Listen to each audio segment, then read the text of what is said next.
Student, आज हम पढ़ेंगे लेजर के बारे में। लेजर क्या होता है, व्हाट इज लेजर। लेजर क्या होता है, सबसे पहले इस थोड़ा समझना पड़ेगा। जब हम जर्नल एंट्री करते हैं तो जर्नल एंट्री एक डेली पोस्ट है। ये डेली पोस्टिंग है। ये हमारा जो भी पैसा आया उसको हमने डेबिट और क्रेडिट में उसकी एंट्री कर देते हैं। अब क्या होता है, क्योंकि डेली पोस्ट होता है, डेली एंट्रीज की होती रहती है, एक ही जगह हर चीज की एंट्री होती है, तो हमें एक ऐसे अकाउंट की करने की जरूरत पड़ती है जो फाइनल अकाउंट बनाने के लिए जिसका इस्तेमाल किया जा सके, फाइनल अकाउंट बनाने में इसका इस्तेमाल किया जा सके। दैट्स वाई जर्नल एंट्री में जो भी अकाउंट खोले जाते हैं तो हर किसी का एक एक पर्सनल अकाउंट बनाया जाता है। उस पर्सनल अकाउंट को ही लेजर कहते हैं। अब इस लेजर में एक ही व्यक्ति का एक ही अकाउंट से रिलेटेड ट्रांजैक्शन की एंट्री होती है, जिसका फॉर्मेट कुछ इस तरह से बनेगा कि जहां पर हमें डेबिट और क्रेडिट दोनों साइड निकालने के बाद हमें लेजर का बैलेंस भी मिल जाता है, बैलेंस कैरी डाउन भी मिल जाता है। चलिए हम सबसे पहले लेजर को समझते हैं। क्या होता है लेजर, अपने सिंपल तरीके से समझिए।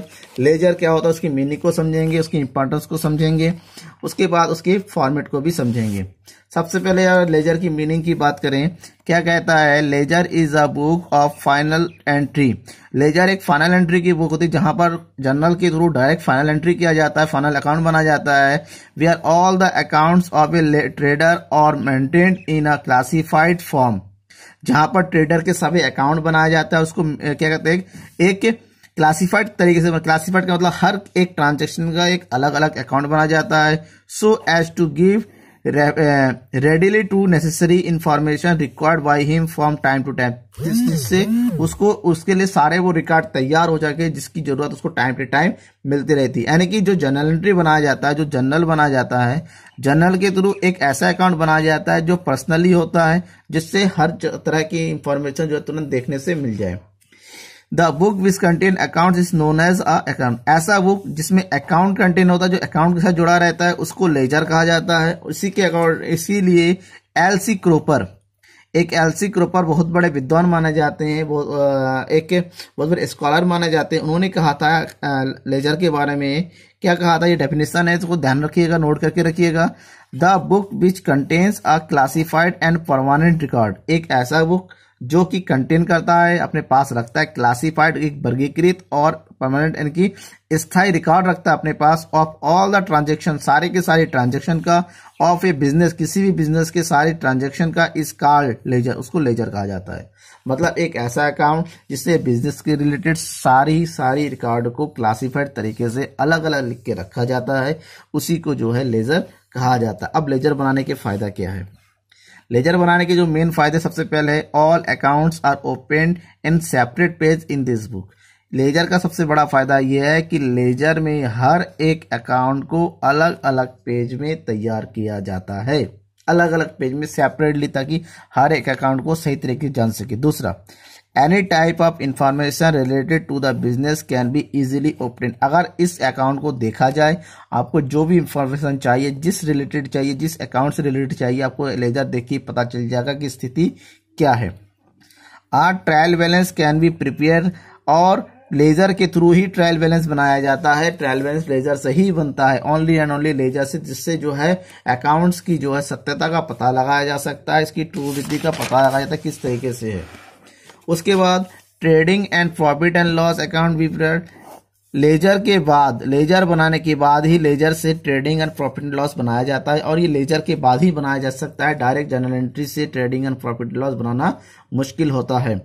और लास्ट में है balance sheet can prepared. Balance sheet भी जो है लेजर अकाउंट के थ्रू ही बनता है। बैलेंस शीट का जो डेटा है, बैलेंस शीट का जो बैलेंस होता है, जो किसी भी कंपनी के, किसी भी बिजनेस का जो है सबसे अहम बना जाता है, इसका सोर्स भी लेजर ही होता है, और लेजर बनाना पड़ता है। चलिए ये तो होगी लेजर की बात। अब लेजर बनाते कैसे, इसकी प्रोफार्मा क्या होता है। देखिए लेजर में क्या होता है, मान लीजिए कोई जर्नल एंट्री कर दिया, जर्नल एंट्री क्या हो गया, मान लीजिए जर्नल एंट्री होता है purchase account debit 1000 to Ram account 1000। अब यहाँ पर एक एंट्री में दो खाते, परचेज अकाउंट भी और राम अकाउंट। तो लेजर में क्या होता है, परचेज का भी अलग कॉलम अलग खाता अकाउंट बनाया जाएगा, और राम का भी अलग बनाया जाएगा, जहां पर राम से रिलेटेड एंट्री केवल राम से रिलेटेड एंट्री होती है, और परचेज वाले में केवल परचेज से रिलेटेड ही एंट्री होती है, वहां पर दूसरी एंट्री नहीं आती है। इससे हमें परचेज और परचेज क्या क्या परचेज किया, क्या क्या जो है राम के अकाउंट राम के साथ क्या क्या ट्रांजेक्शन, इन दोनों का हमें अलग अलग रिकॉर्ड मिल जाता है। इसका जो प्रोफार्मा होता है ये कुछ इस तरीके से होता है। इसके दो साइड होते हैं, डेट पार्टिकुलर, यहाँ पर जनरल फोलियो डाला जाता है, ये अमाउंट पहला पार्ट ये होता है। इस पार्ट को बोलते हैं हम, जो लेफ्ट साइड होता है इसको बोलते हैं डेबिट, और जो राइट साइड होता है इसको बोलते हैं क्रेडिट। यहाँ पर भी सेम वही होता है, डेट पार्टिकुलर जेएफ और अमाउंट। यहाँ पर जो है क्रेडिट चीजें क्रेडिट साइड में लिखा जाता है, डेबिट सी चीजें डेबिट साइड लिखती। इसके कुछ रूल्स होते हैं इस प्रोफार्मा में एंट्री करने के। रूल नंबर 1 ये होता है कि जो डेबिट साइड में एंट्री होती है उसकी सारी एंट्री टू लिख के होती है। जैसे अगर मान लीजिए इधर हमने कैश डाला तो लिखते हैं टू कैश अकाउंट। उसी तरह से क्रेडिट साइड की जो एंट्री होती है वो बाय लिख के होती है, यानी कि कुछ भी लिखना कोई एंट्री डालना तो लिखेंगे बाय, मान ली राम है तो बाय राम अकाउंट। ये बेसिक रूल होता है इसका। दूसरी चीज ये है, जिस नाम का भी अकाउंट बनाया जाता है, मान लो किसी का मतलब राम का अकाउंट बनाया जा रहा है, राम अकाउंट, तो जब लेजर में एंट्री करते हैं तो राम का नेम नहीं आता, इसका ऑपोजिट जो साइड होता है उसकी एंट्री करते हैं। फॉर एग्जांपल यहाँ पर रखा purchase account debit to Ram, Ram क्या हो रहा है क्रेडिट, तो राम की एंट्री किस साइड होनी है, क्रेडिट साइड में होनी है। लेकिन राम अकाउंट, क्योंकि राम का अकाउंट है तो राम नहीं डालेंगे, तो राम के साइड ऑपोजिट साइड क्या होता है परचेज, तो राम क्रेडिट साइड में तो डालेंगे बाय परचेज अकाउंट, जो अमाउंट है अमाउंट यहाँ पर डाल देंगे। उसे जो भी अकाउंट बनाते हैं उसके ऑपोजिट नेम लिखा जाता है, यानी कि यहां पर ऑपोजिट एंट्री होती है। ये ध्यान में रखने वाली चीज है। उसके बाद थर्ड ये है, हमेशा अकाउंट बनाने के बाद जब अकाउंट क्लोज होता है तो उसका बैलेंस कैरी डाउन निकालना जरूरी होता है। बैलेंस कैरी डाउन, क्योंकि यही बैलेंस जब बाद में जाके ट्रायल बैलेंस का सहारा लेता है, और इसी के थ्रू जो है trading account, profit and loss account and balance sheet तैयार होता है। सबको समझ में आ गया होगा। अब नेक्स्ट वीडियो में मैं बताऊंगा कि किस तरीके से न्यूमेरिकल क्वेश्चन को जो है लेजर में सॉल्व करते हैं। हम नेक्स्ट वीडियो में जो है मैं आपको बताऊंगा numerical question, numerical problem. Thank you.